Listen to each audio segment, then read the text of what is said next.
to the one that we were talking through before, which is that I have a hero detail view controller and a hero list view controller, and this list has two items, Batman and Superman. If I click on Batman right now, I get Batman's details. Batman's favorite color is blue, but if I hit back and I hit Superman, I also get Batman's favorite color is blue. It turns out I don't even have a Superman object, and I'm setting Batman as the hero I'm pulling my details from my details view controller inside the hero detail view controller right now. Var hero equals Batman. Well, I've done the hard work to sort of set it up so that that's not going to be the case anymore in my view controller here, and this view controller is the list. I've done all this work to sort of pull the button information and figure out what the button title is, and if the button title says Batman, I'm going to set it to a Batman. Now, I don't even have a Superman object yet, so let me go make one. I have this heroes file. That's all I'm doing inside Batman, so let's just make one just like that for Superman. Class Superman.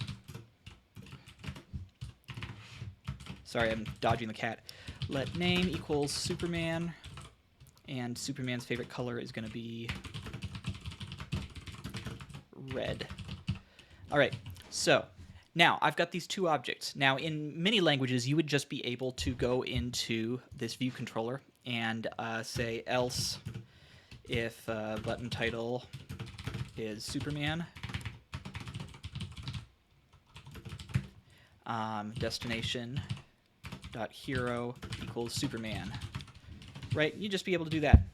Well, it's not going to compile, right? Because Batman and Superman are not the same type. We just wrote two types of information, and they could be storing all sorts of things. They could be working in all sorts of different ways. Swift needs the guarantee that these are consistent and that these are the same thing. So we have to make that happen. Now, Swift does have a type that defers, like you were talking about type checking. That's called any. So I can come in here, and if I change this to this type here, and I add an explicit type of any right there, and I try and build, that works. But now you'll see we get a different error, because now we need to guarantee that hero.name and hero.favoritecolor exist. So the real solution here is not going to be deferring your typing or something like that. The solution is going to be creating a type that represents what's actually happening here, which is that, yeah, you have an instance of Batman, and you have an instance of Superman, but you also, just as importantly, have an instance of, these are both instances of some kind of hero. So we need an overarching hero type of some kind to encompass the fact that both of these heroes exist, and they will both have names and favorite colors. In Swift, we will do that with something called a protocol, and it's basically just a list of ways that objects can interact. So, protocol, hero. And my hero will have two objects. Now, you say var because it doesn't care the implementation. It doesn't care what's a constant, what's dynamic.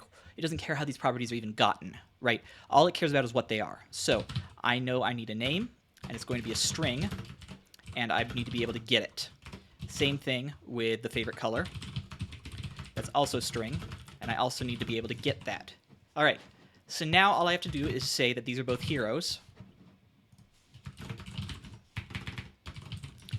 They both now implement or conform to hero. So we know they're both kinds of heroes. They're sort of sub-kinds of heroes. So if Batman has a special attribute in here, if I add let Batarang equals true, that's not how you spell it.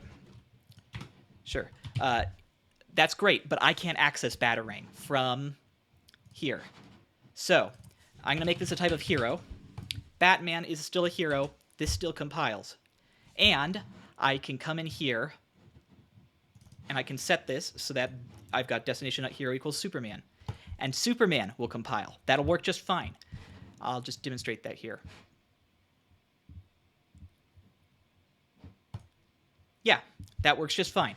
The thing is, though, that in here now, I have guaranteed this is a hero. So it may be a Batman, it may be a Superman, but I can't guarantee that it will have the individual properties of a Batman or a Superman. So I can't come in here and say hero.batarang, because that doesn't actually exist on heroes. That only exists on Batman. So I would have to do hero as Batman.batarang, and then this will work, but that as exclamation point means when I run this with Superman, who doesn't have a Batarang, it's just going to crash. So that's what type checking is sort of tripping you up here, and that's how you fix it, is you create something that creates this consistent sort of list of attributes that these things will have, that they share, and then they can implement those or have them however you want.